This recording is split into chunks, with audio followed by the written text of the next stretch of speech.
bonne fête de Pâques. Nous sommes venus célébrer l'alpha et l'oméga. Nous sommes venus célébrer le champion. Nous sommes venus célébrer celui qui a vaincu la mort et qui a vaincu la mort pour nous. Il est le commencement et il est la fin. Tout ce qui arrive l'a trouvé. Tout ce qui arrive finira et lui va rester. Il a le dernier mot sur toutes choses.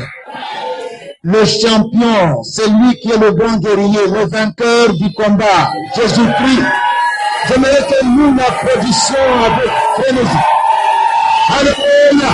Il est le vainqueur. Il a triomphé, il a triomphé. Gloire, gloire, gloire au Seigneur. Alléluia! Alléluia! Alléluia! Alléluia! Le Seigneur est vivant. Il a vaincu la mort. Il nous a trouvé le salut. Alléluia.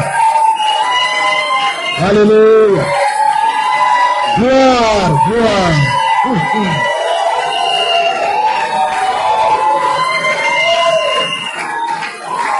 Nous allons, mes frères, rester debout et prendre nos Bibles. Nous lirons un passage dans les évangiles. Plus précisément, nous avons l'évangile selon Jean au chapitre 20. Nous lirons les 10 premiers versets. Nous le ferons debout pour ceux qui le peuvent, pour ceux qui ne le peuvent pas.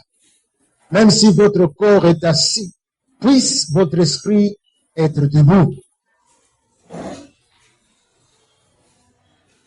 Je lis au nom de Jésus-Christ. Je crois que nous sommes ensemble, ceux qui sont à l'intérieur, ceux qui sont dehors. Nous sommes ensemble. Je voudrais être sûr que ceux qui sont dehors sont avec moi, sont avec nous. Je leur demande de lever la main. Ah, nous sommes ensemble, je vois. Que Dieu vous bénisse. Le premier jour de la semaine, Marie de Magdala se rendit au sépulcre dès le matin, comme il faisait encore obscur, et elle vit que la pierre était ôtée du sépulcre. Elle courut vers Simon-Pierre et vers l'autre disciple que Jésus aimait. Et il leur dit, ils ont enlevé du sépulcre le Seigneur. Nous ne savons où ils l'ont mis. Pierre et l'autre disciple sortirent et allèrent au sépulcre. Ils couraient tous deux ensemble. Mais l'autre disciple courut plus vite que Pierre et arriva le premier au sépulcre.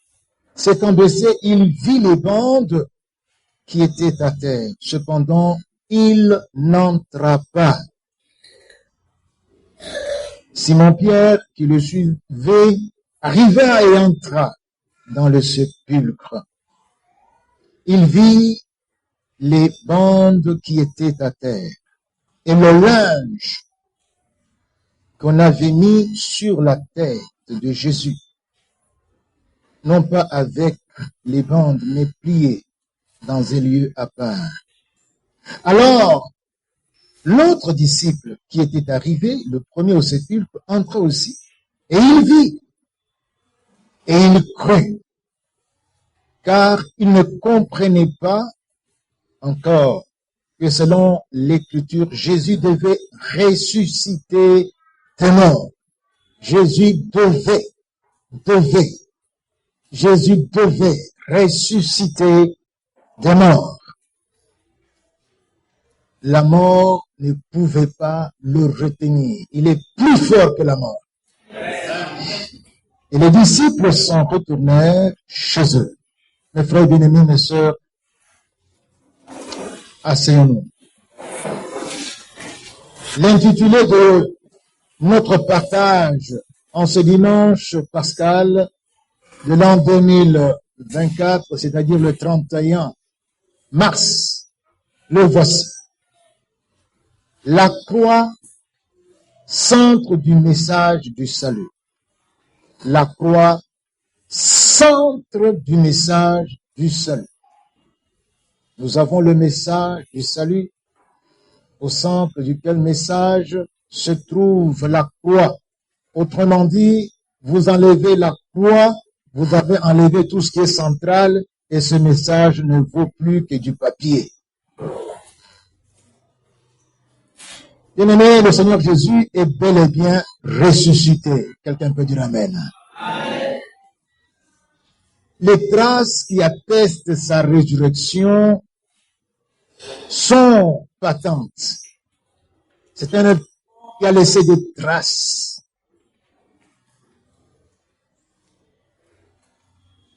Des traces. Et immédiatement après cet événement, il est évoqué certaines traces. C'est vrai qu'il y en a jusqu'aujourd'hui.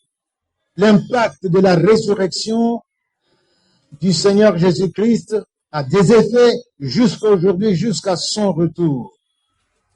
Mais voyons immédiatement des traces. Il y a la lourde pierre qui est roulée. Cette pierre qui était scellée, devant laquelle se tenaient des soldats romains pour que personne ne vienne l'ouvrir, pour que, bizarrement, celui qui était tué ne sorte de là, même s'il pouvait se lever, qu'il ne soit pas en mesure de la pousser. La lourde pierre était roulée, écartée. L'entrée de la tombe était restée ouverte. Une autre trace, le tombeau est vide. Le tombeau est vide. Ça, c'est une trace invisible, mais qui est très éloquente. Le tombeau est vide. Autrement dit, celui qu'on y avait placé n'y est pas, n'y est plus. Et quand on dit que le tombeau est vide, on se rend aussi compte que le corps avec lequel il est sorti du tombeau est un corps capable de sortir même des linges dont il était enveloppé, puisqu'on a trouvé ces linges enroulés là où ils étaient, il est sorti. Le corps glorieux qu'il a après la résurrection n'a nullement besoin d'être couvert de ses habits. Rappelez-vous tout simplement, quand est-ce que Adam et Ève ont eu besoin d'être couverts? C'est après la déchéance.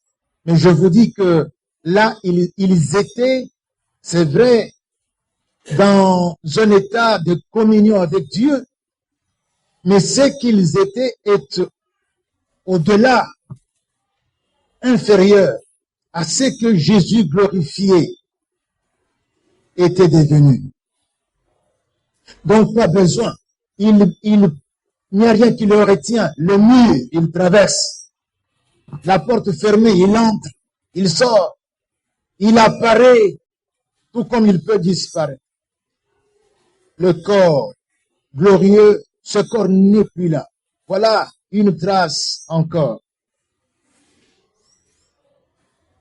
Nous avons là une preuve que quelque chose s'est passé. Quelque chose a eu lieu. On peut se dire, mais est-ce qu'on l'a pris, on l'a placé où? Est-ce que ces militaires, ces soldats qui étaient là, l'ont placé quelque part? C'est faux, le voilà qui tremble. Et une fois que la possibilité de partir et de fuir. Ils ont, ce n'est pas eux. Ce n'est pas eux, donc il n'y a pas eu quelque chose comme ça. Alléluia. Ces éléments donc auxquels il fallait joindre les actions de Jésus qui est apparu, beaucoup, jusqu'à 500 personnes à la fois, ont confirmé que le Seigneur Jésus était bel et bien ressuscité comme il avait annoncé. Et ce sont les témoins de ces événements qui nous ont écrit. Ils ont écrit les 4 évangiles, qui ont écrit également les lettres que nous avons. Ce sont les témoins jusqu'au dernier livre, Apocalypse. Mes amis, mais vous le savez bien, et ce n'est pas un secret, il n'y a pas de résurrection sans la mort. Si nous parlons de Christ ressuscité, c'est que Christ est d'abord mort. Et cette mort du Seigneur survint à la croix. Notez bien, la mort du Seigneur a eu lieu à la croix. C'est là où Jésus avait décidé d'aller mourir. Et tout ce qui entravait son parcours vers la croix, il devait l'écarter, quel que soit le prix à payer. Il devait arriver à la croix, c'est là où il devait mourir, et nous parlerons de la signification de cette mort. Les amis, la croix occupe une place de prédilection dans l'histoire du salut, dans le message du salut. La croix surplombe tous les événements de l'histoire du salut, depuis la Genèse jusqu'à l'Apocalypse. La croix apparaît et occupe une place qui est centrale. Tous les événements lui sont inconditionnellement assujettis. Tous les événements, avant comme après. Tu enlèves la croix, donc tu annules tout ce que Dieu a fait. Toute l'histoire du salut n'a plus son sens. Vous avez, mes frères, toute la préparation de l'avènement de Jésus. La longue préparation de l'avènement de Jésus. Donc, la manifestation de cet avènement, c'est en fonction de la croix.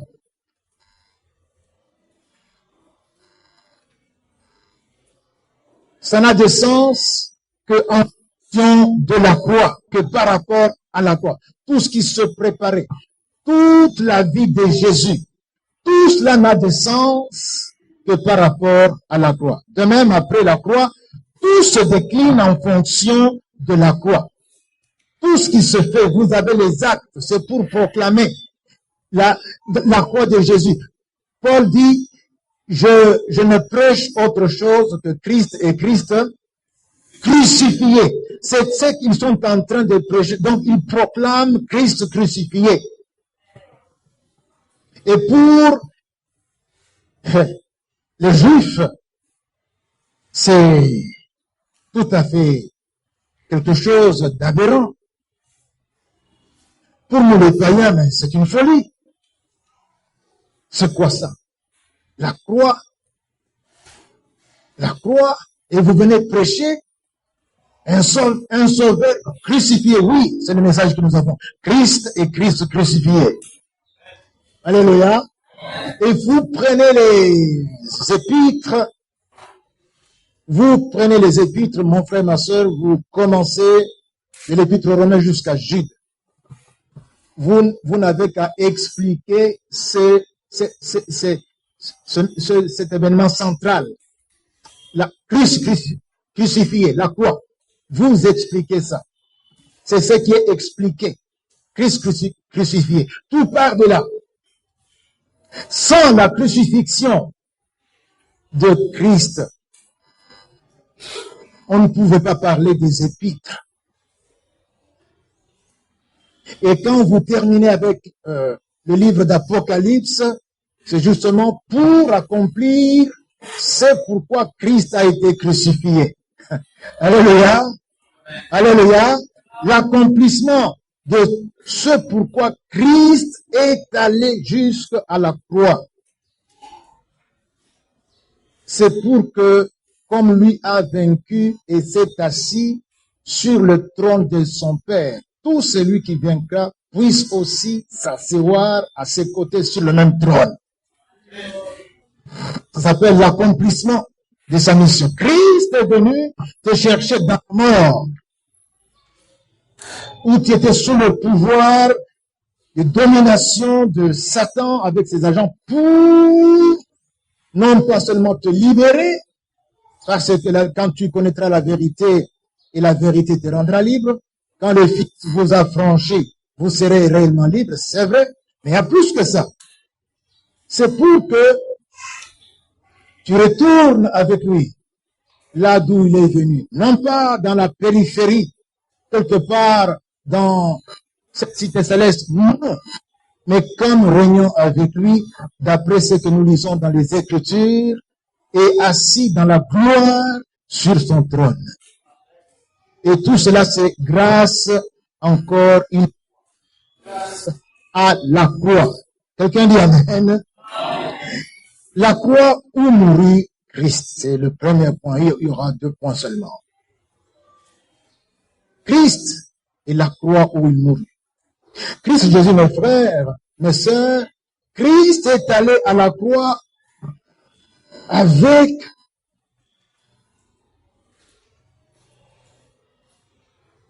un seul objectif, en découdre avec Satan et toute son armée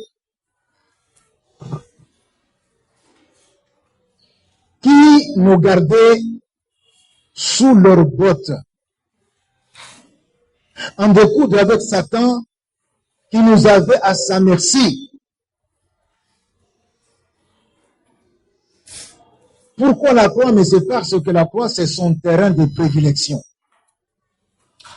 Vous savez, vous qui parfois regardez les matchs de football, toute équipe qui reçoit une montre dans sa ville ou dans son village a un grand avantage sur l'équipe adverse.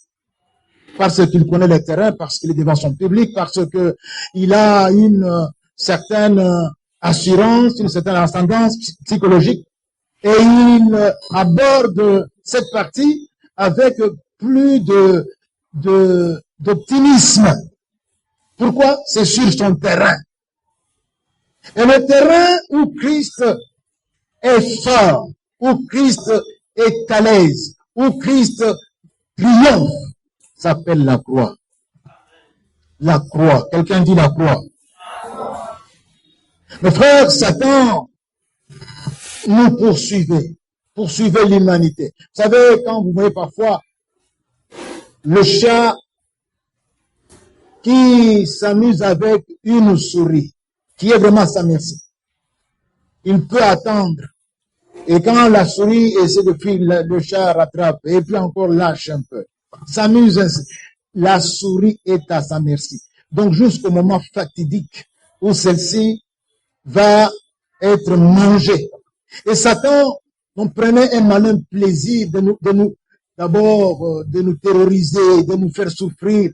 Pour notre finalité était la mort éternelle, loin de Dieu, qui était l'éloignement éternel de Dieu, la séparation éternelle de Dieu. Satan prenait plaisir à cela. Et il nous poursuivait. Quand nous cherchons tantôt d'aller ici, il nous poursuit, il nous rattrape. Quand nous cherchons, moi je me rappelle, il y a certaines choses que je ne voulais pas faire. Mais alors, j'ai essayé de prendre la décision de ne plus faire cela. Et je me retrouve, je suis dedans. Encore, Satan s'amuse comme cela. Tu penses avoir abandonné, mais tu te retrouves. D'où l'expression chasser le naturel. Il revient au galop. Satan s'amuse. Il est cynique. Et cela a continué jusqu'à ce que Jésus vint et pris la place de tous les hommes. Il est venu, il a endossé leur cause. Il s'est chargé de leur péché. Vous savez, mes frères, si un taureau est ici,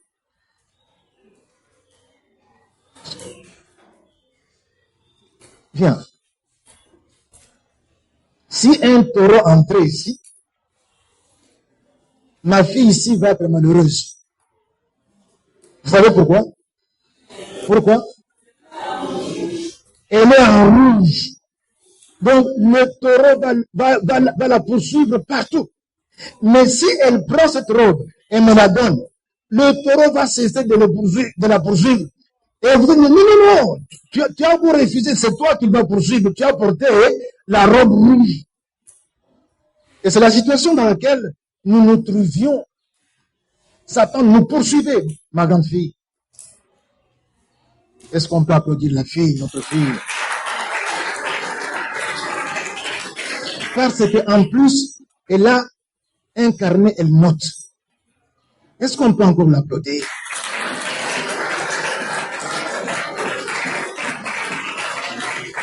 Venez à l'église avec une Bible, avec un bloc-notes, avec un stylo. Ne venez pas comme un civil. Et venez aussi avec votre offrande, avec vos actions de grâce, avec votre dîme, avec vos prémices. On ne vient pas se présenter devant le Seigneur main vide, main bredouille. Je voudrais que nous applaudissions encore ma fille. Professeur, applaudis, il ne faut pas être jaloux. Oui. Professeur Guy, applaudis ta fille. Oui. Alléluia. Donc, Dieu a fait. Il a pris tout ce qui a tiré Satan contre nous. Ce qui faisait que Satan nous poursuive, il a endossé ça. La conséquence, le monopole de la colère de Satan s'est focalisé sur Jésus. Et Jésus sachait bien où est-ce qu'il pouvait lui régler son compte. Où est-ce que Satan allait vraiment, allait échouer. C'est sur le terrain de prédilection de Jésus, savoir la croix de Golgotha. C'est là où Satan allait mordre la poussière. En apparence, Jésus est crucifié et il meurt. Mais c'est en ce moment-là que quelque chose se passe. Mes frères, notez bien. Jésus est éternel. Il est Dieu. Mais l'homme Jésus a commencé dès la conception dans le sein de Marie. L'homme Jésus et Jésus Dieu ne sont pas deux personnes. C'est une personne. Ça voudrait dire que Jésus est mort, oui, il est mort. Mais puisqu'il n'est pas que homme, alléluia, Jésus est Dieu éternellement, vous comprenez bien que ce n'est pas comme toi quand tu meurs. C'est différent. Dieu ne meurt pas. Et Jésus, quand vous voyez, c'est vrai que pour son ministère, quand il était en train d'agir, on voyait bien les aspects divins, mais aussi les aspects humains. Jésus pouvait pleurer, ça c'est humain. Mais Jésus pouvait pardonner le péché, ça c'est divin. Alléluia. Comment c'est toi qui es un homme, tu peux donc dire tes péchés te sont pardonnés? Comment? Parce que il n'y a que Dieu qui pardonne les péchés.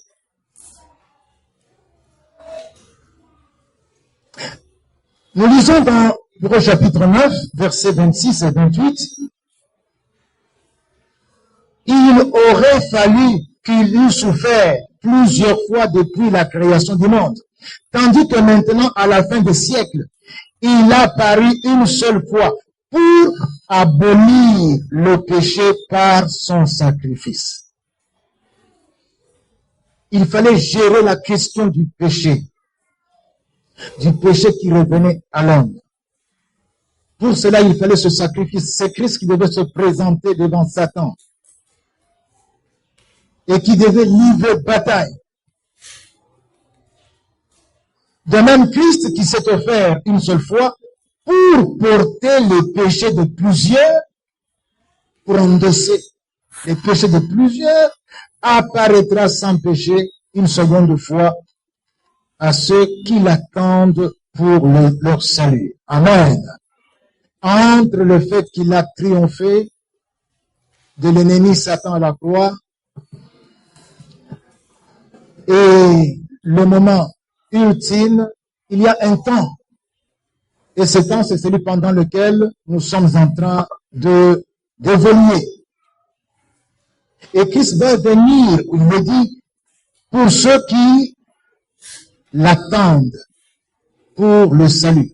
C'est-à-dire la phase ultime de la rédemption, qui ne reviennent qu'à ceux qui ont la souche du salut, ceux qui ont déjà l'avant-goût du salut, qui ont déjà le goût visible du salut.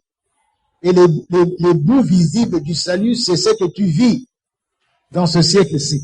Il y a l'autre partie qui va donc être octroyée quand Christ revient. Quelqu'un dit Amen.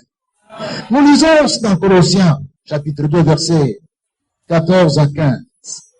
Qu'est-ce que Christ a fait à la croix? Il a effacé l'acte dont les ordonnances nous condamnaient et qui subsistait contre nous.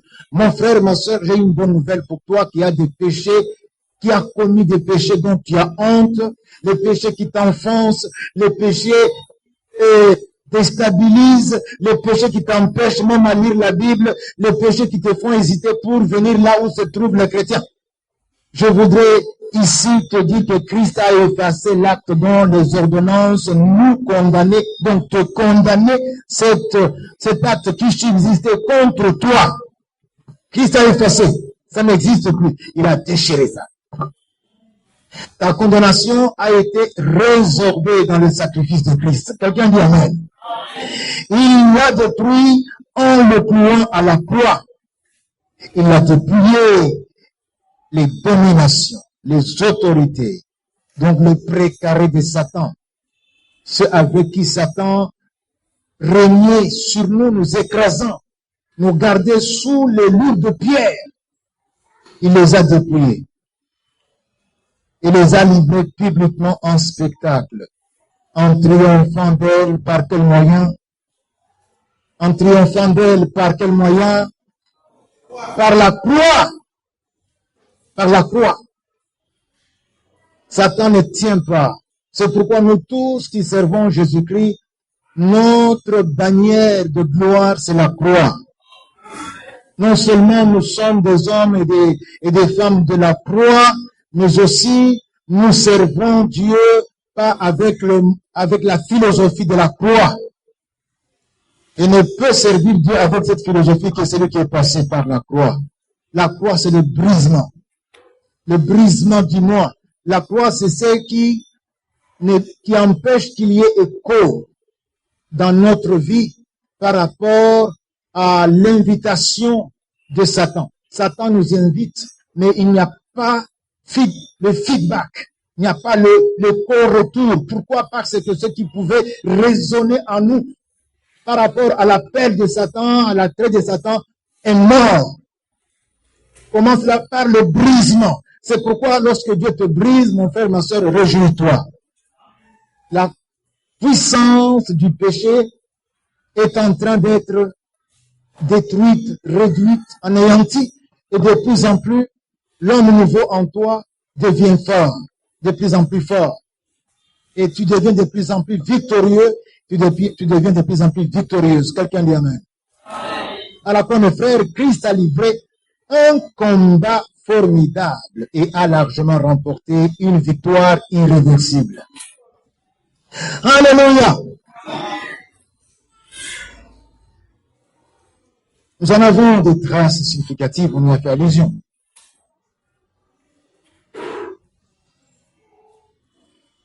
Mais nous avons également d'autres traces. Pouvons-nous les évoquer? Au temple, il y avait un voile. Quand Christ meurt, il est midi. Le voile qui était au temple se déchire. Comment ça? De bas en haut? De haut en bas. Quand tu déchires quelque chose, tu as le rideau. Comment tu déchires? De bas en haut. Mais voici le voile. Au lieu et par de bas en haut, nous et par de haut en bas. Ça veut dire que celui qui déchire est où? Quand Christ meurt, le voile qui séparait le lieu saint du lieu très saint, déchiré. Ça voudrait dire que celui qui sur la croix est pris pour mort, puisqu'il est effectivement mort, est pris pour vaincu, parce que on l'a cloué, est en train d'agir. Il y a là le côté divin qui est en action. Déchire. Au même moment que cela arrive, il y a le tremblement de la terre. La terre tremble. La terre, ça bouge. Ça bouge. Qu'est-ce qu'on voit encore? Il y a l'obscurité. De midi à 15 heures. L'obscurité sur toute la région.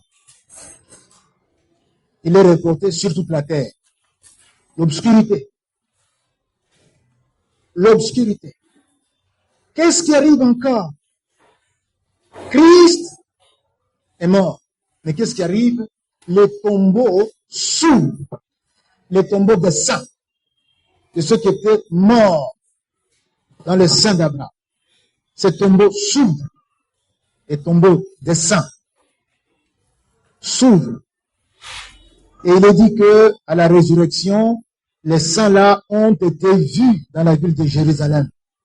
C'était des faits qui se sont déroulés et qui sont reportés. Christ, donc,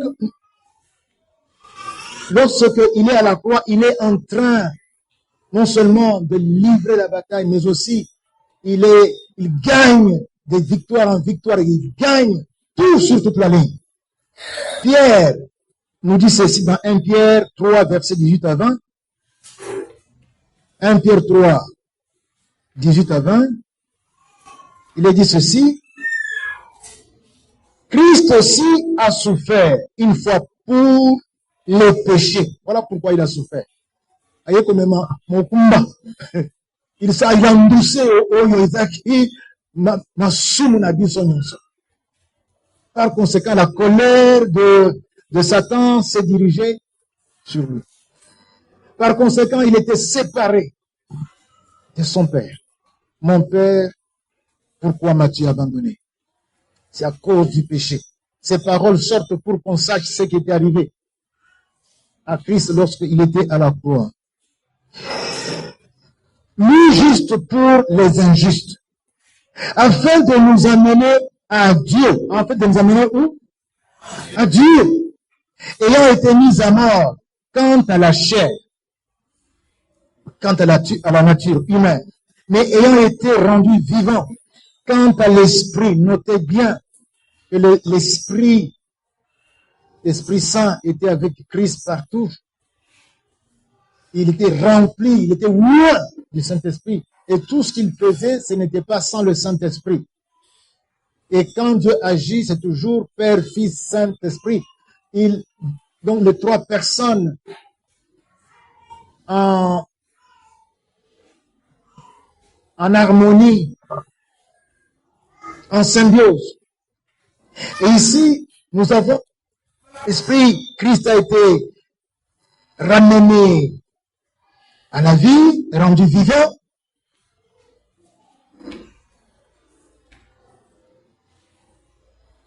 Il est dit donc dans lequel esprit, il est allé prêcher aux esprits en prison, qui autrefois avaient été incrédules, lorsque la patience de Dieu se prolongeait au jour de Noé pendant la construction de l'arche, dans laquelle un petit nombre de personnes, c'est-à-dire 8, furent sauvées à travers l'eau.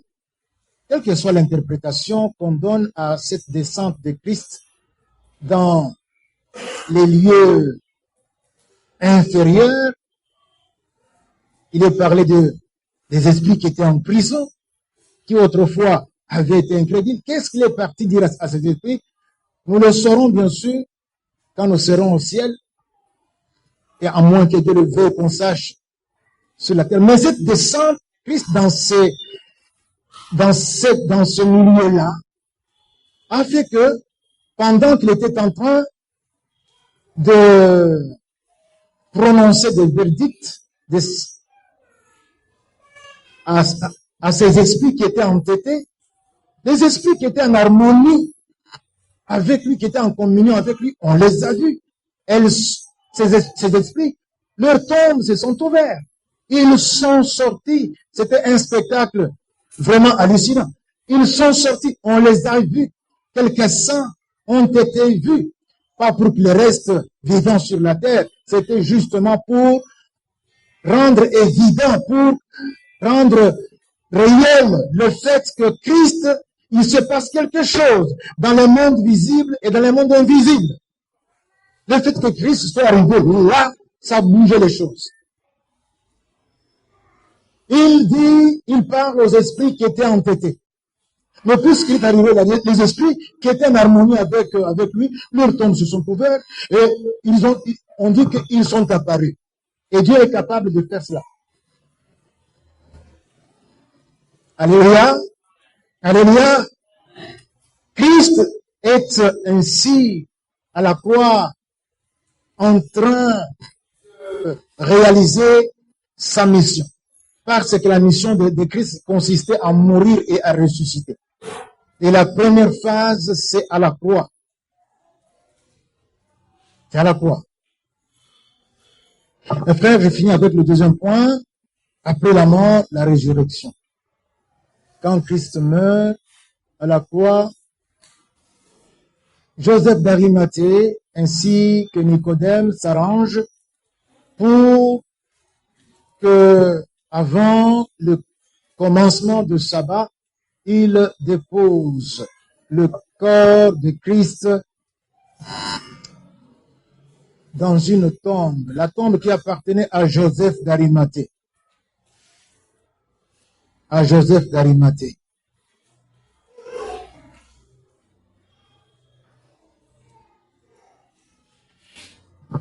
Il est dit que Joseph d'Arimathée et Nicodème ont vite fait.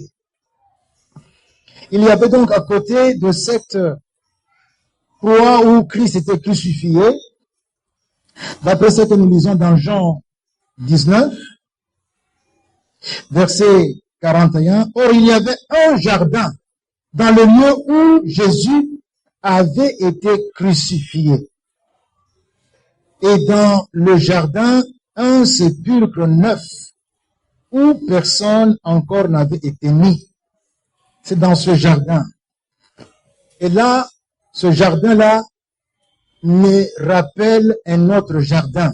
Vous, ça ne vous rappelle rien? Un autre jardin. Ah! Jardin d'Éden. Est-ce que même sans le regarder, on peut applaudir le frère qui a dit ça?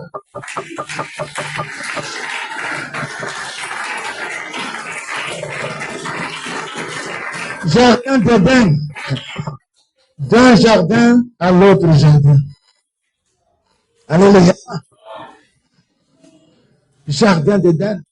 Et c'est dans ce jardin où l'homme a fauté et où la mort s'est abattue sur nous tous. Nous sommes donc séparés de Dieu à partir d'Éden. En tout cas, les choses se sont gâtées. Et voici qu'il y a un autre jardin où on enterre un mort, soi-disant. Un mort. Christ est mort, en tout cas dans la chair. Dieu ne meurt pas. Mais on l'a enterré. La faute que Satan a commise, la faute que la mort a commise, c'était d'avaler Christ comme il avale tous les morts. Mais Christ ne peut pas être gardé dans la mort, puisque Christ n'est pas seulement homme, il est aussi Dieu. Il y a ce mystère-là. Il y a ce mystère-là. Et là, il y a la vie. Il est dit qu'il est question d'une vie. Christ, mort, va ressusciter.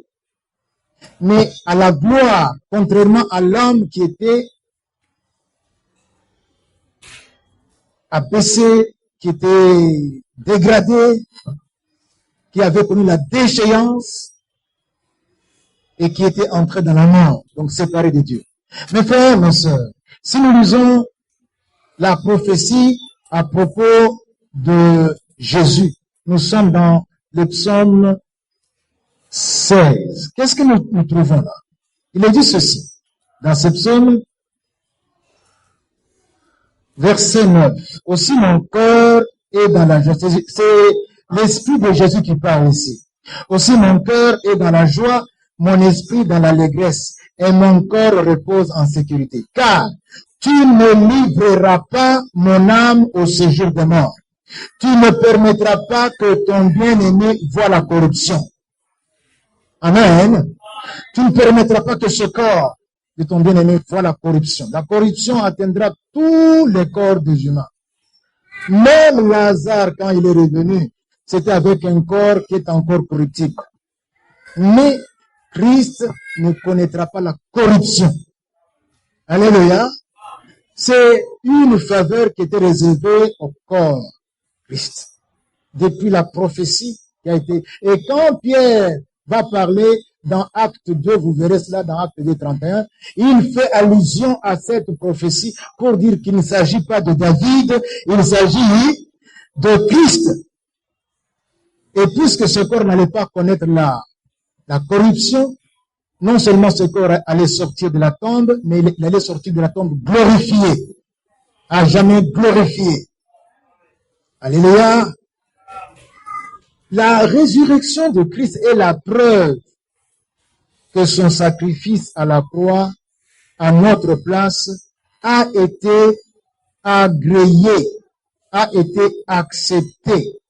Quand Christ est mort à la croix à notre place, ce sacrifice a été accepté par Dieu. Quelqu'un dit Amen. Parce que Dieu ne pouvait pas communier avec ceux qui étaient dans le péché. Nous étions loin de Dieu, séparés de Dieu. Mais Christ a fait en sorte que nous soyons acceptés par le fait de son sacrifice. Il est dit dans Hébreux chapitre 9, versets 11 et 12, ceci.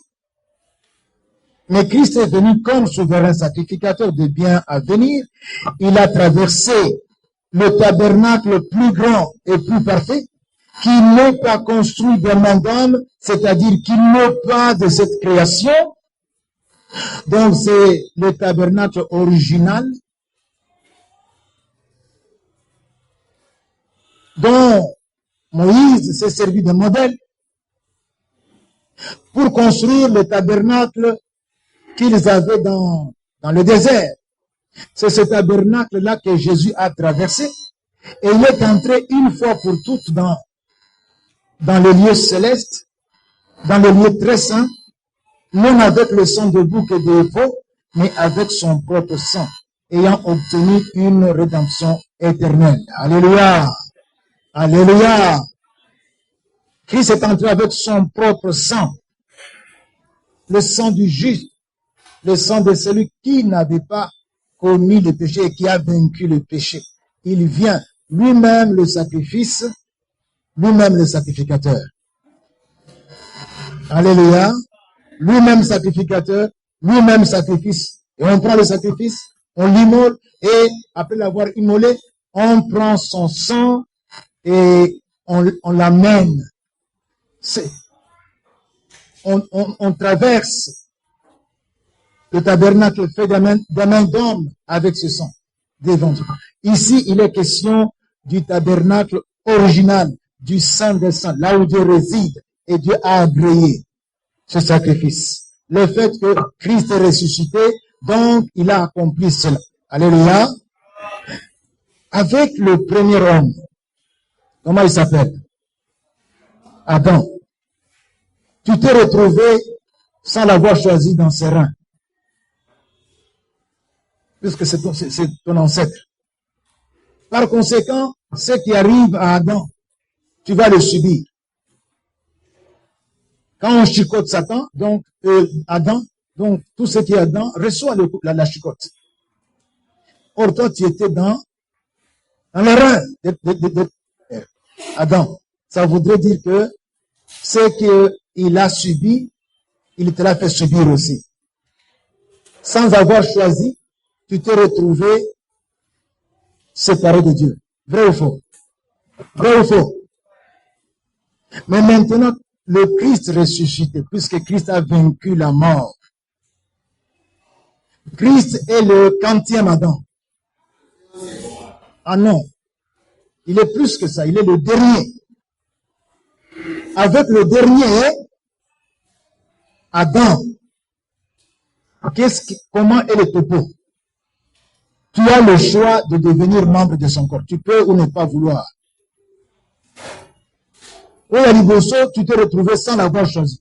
Mais au Yasuka, le dernier Adam, il est là et tu as le choix. Tu peux accepter de devenir membre de son corps. C'est un choix libre. Ce n'est pas automatique. Tu sors de la condamnation pour une vie nouvelle qui te conduit à la gloire. Quand tu choisis d'entrer dans son corps, eh ben, tu sors de la condamnation. La condamnation dont tu étais victime sans l'avoir choisi là, tu vas avoir la possibilité. Il n'y a que cette exutoire là, il n'y a que cette porte là. Choisir Christ, devenir membre de son corps. Alors là, tu sors de la condamnation pour devenir membre du corps de Christ et être in fine glorifié avec lui. Non pas de tu seras glorifié, tu as choisi d'être glorifié, alors en entrant le corps de Christ. Quelqu'un dit Amen. Quelqu'un dit Amen. Donc, ne venez pas tenir le discours, écoutez, ce n'est pas moi qui ai péché, c'est Adam, est-ce que pourquoi je suis en train de subir? Oui, c'est vrai.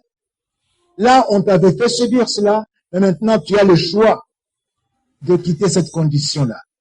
Et quand tu quittes cette condition pour Christ, alléluia, tu deviens membre du corps de Christ. Et il t'est informé que ce que tu viens de faire maintenant là, signifie que quand Christ était crucifié à la croix, tu étais crucifié avec lui. Et puisque tu étais crucifié avec lui, tu es mort avec lui. Et puisque tu es mort avec lui, tu es aussi ressuscité avec lui. Alléluia. Tu es ressuscité avec Christ et tu es assis avec Christ dans les lieux célestes. Puissions-nous savoir ça. Tu ne le vois pas. Là où se trouve la tête, là se trouve le corps. Ta tête est ici, ça voudrait dire que ton corps est ici. De même, si Christ, comme il est dit, est notre tête, nous qui sommes le corps, nous sommes là où il est. Lorsque on va nous débarrasser de ce poil qui est notre chair, nous verrons, non seulement nous sommes au ciel, mais nous sommes sur le trône assis avec lui dans la gloire. Mon frère, ma soeur, notre destinée est vraiment glorieuse en Christ Jésus. Grâce à l'œuvre qu'il a accomplie, la mort et la résurrection.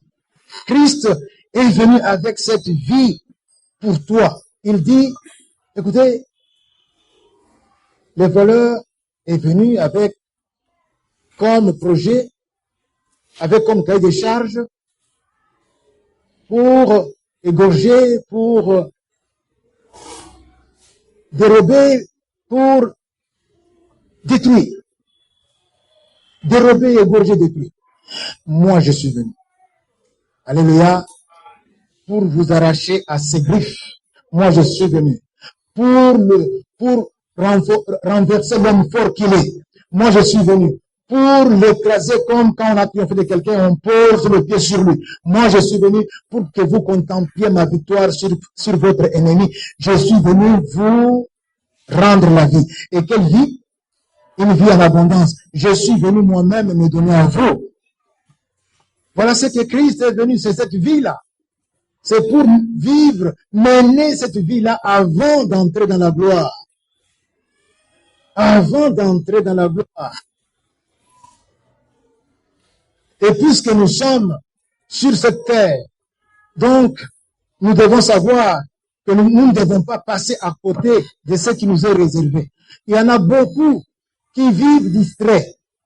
En vivant dans la distraction, vous passez à côté de la gloire qui vous est réservée, de la destinée que Dieu vous a préparée. Et Satan a beau rôle de nous entraîner dans la distraction de beaucoup de choses. Dans l'épître de Paul aux Philippiens, il nous est clairement dit, Paul dit que pour moi vivre, c'est Christ et la mort m'est un gain. Donc, je ne vis, il n'y a plus rien en dehors de Christ. Tout ce qui est en moi, c'est Christ. Et quand il y a quelque chose qui n'est pas Christ, je l'écarte. Paul dit, eh bien, Christ est ma vie et la mort m'est un gain. Christ. Je ne vis que je suis le reflet de Christ. Même quand je parle à mon mari, quand je parle à mon épouse, quand je parle aux enfants, quand je parle aux parents, à mes frères, quand je parle aux voisins, quand je parle aux professeurs, quand je parle aux étudiants, quand je parle aux quidam que je rencontre n'importe où, je laisse Christ parler, et si Christ ne parle pas, je la ferme. Il faut que quand tu t'exprimes, ça soit les oracles de Dieu et non autre chose. Même quand tu t'exprimes, ça doit être les oracles de Dieu. Attention en faisant circuler des messages qui ne sont pas les oracles de Dieu. Quel message vous communiquez? Quel message vous partagez? Quand vous voyez telles images,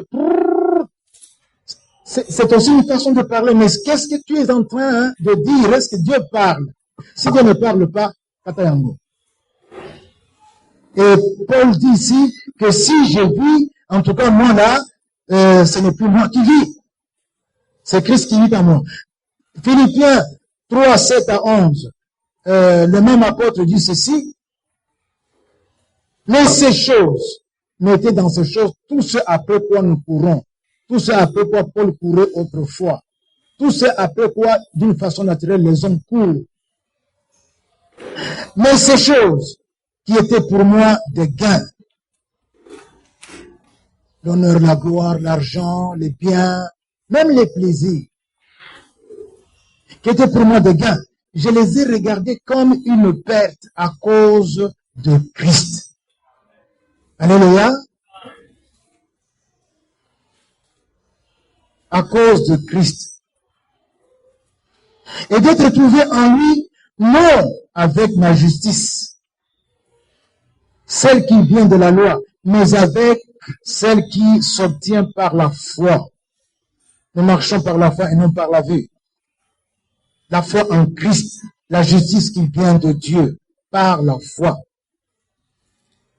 La foi, c'est laisser toute la place à Christ.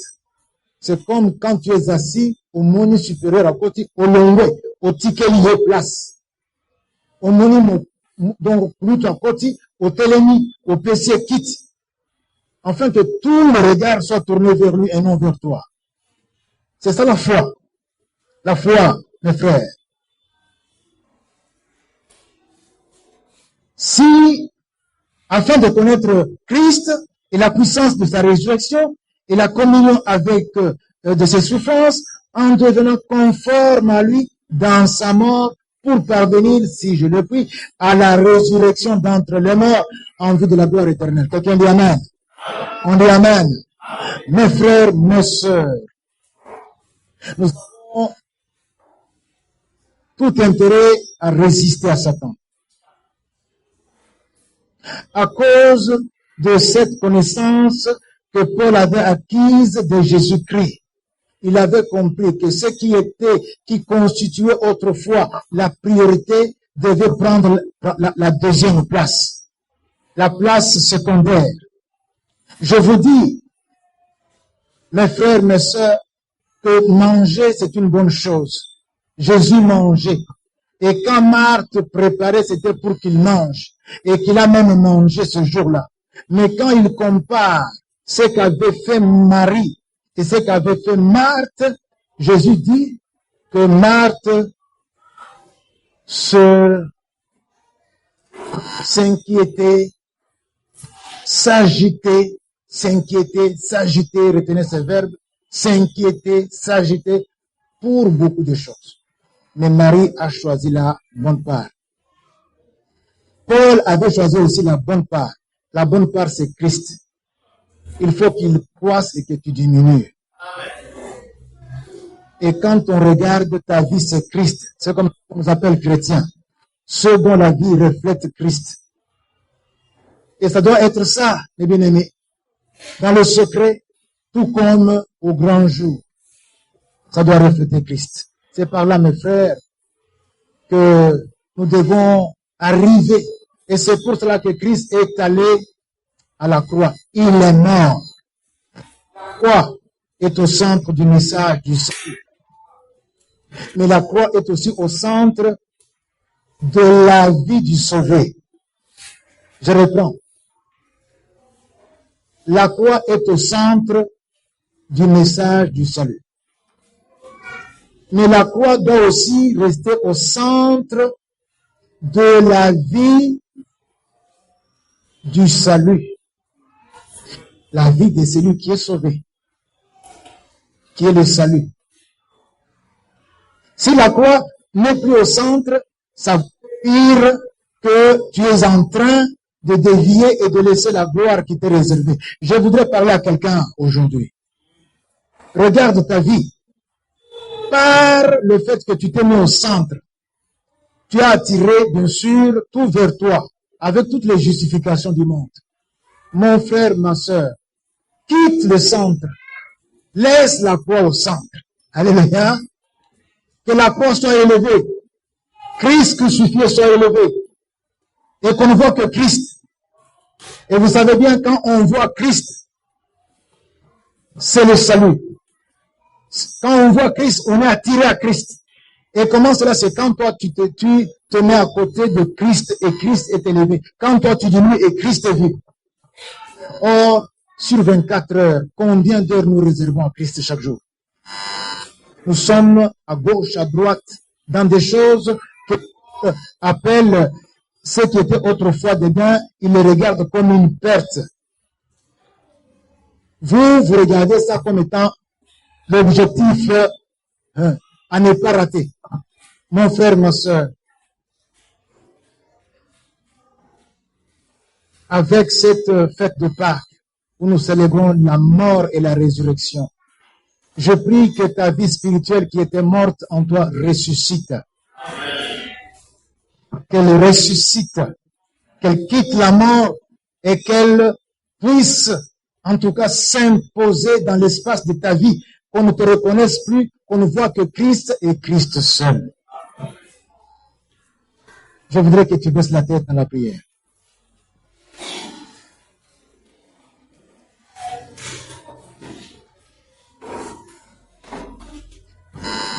Je voudrais parler à quelqu'un ici qui voudrait que sa vie reflète Christ. Je voudrais parler à quelqu'un ici qui dit non, moi je ne veux pas rester dans le premier Adam, avec les condamnations du premier Adam, avec la mort éternelle du premier Adam. Quelqu'un qui dit, je vais intégrer le deuxième Jésus-Christ. Quelqu'un qui dit, je veux intégrer le second Adam, Jésus-Christ. Je veux devenir membre de son corps.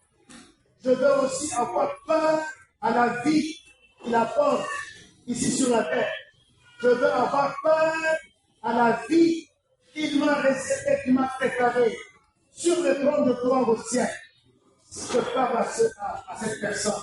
Si elle est là parmi nous, je voudrais prier avec elle. Si tu es là, tu es convaincu que tu as besoin de cette autre vie-là que Christ apporte, lève ta main, lève ta main. Tu ne peux pas rester couché, tu ne peux pas rester écrasé, tu peux ressusciter, entrer dans cette vie que Christ apporte.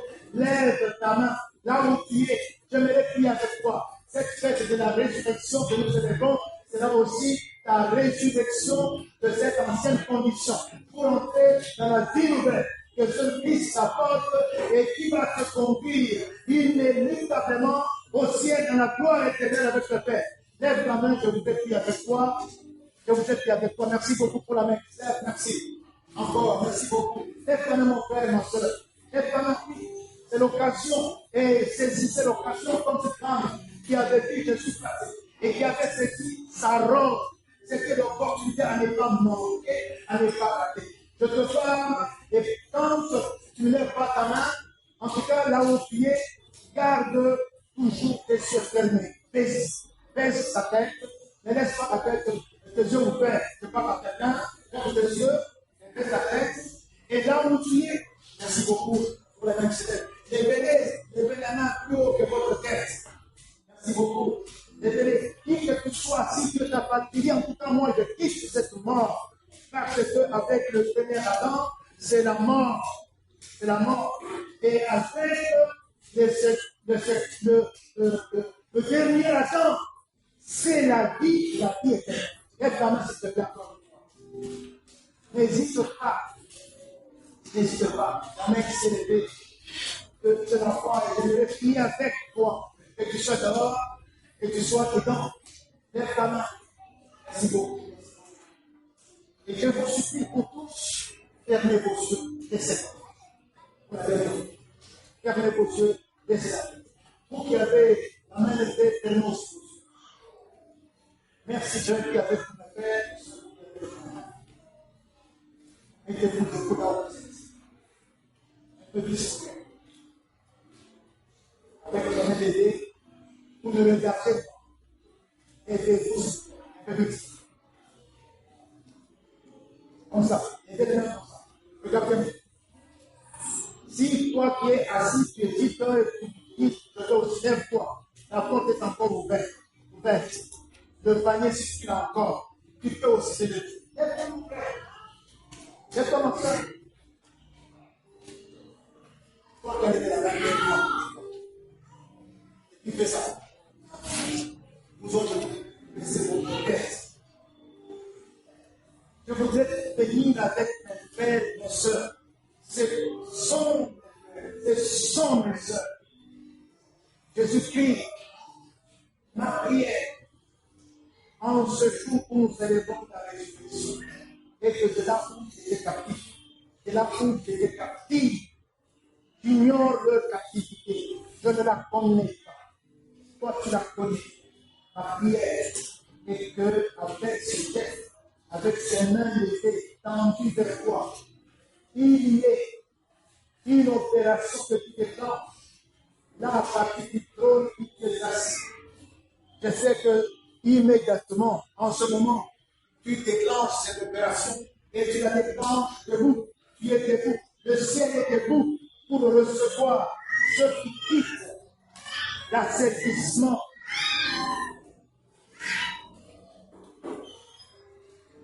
Au dictat de Satan, qui les avait gardés captifs. Le ciel est debout pour recevoir. Puis, écoute leur prière. Écoute, Seigneur, leur prière. Leur prière qui exprime en ayant des développements.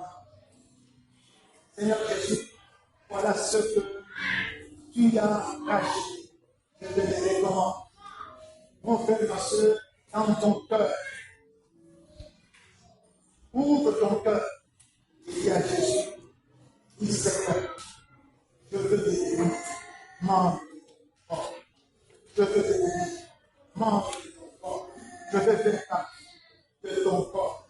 Je veux cesser d'être prisonnier, captif de Satan. Dis-le au Seigneur Jésus avec ton cœur. Dis-le au Seigneur Jésus avec ton cœur. Seigneur, tu entends cette prière. Et mon frère est en train de prier. Tu entends cette prière. Et ma soeur est en train de prier. Merci beaucoup, Jésus.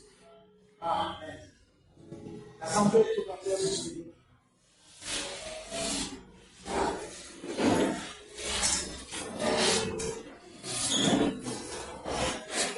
Ma soeur, mon frère, profitez de vous. Et bien, maintenant, ça, Christ est fidèle. Il est fidèle. Pas de diabolisme.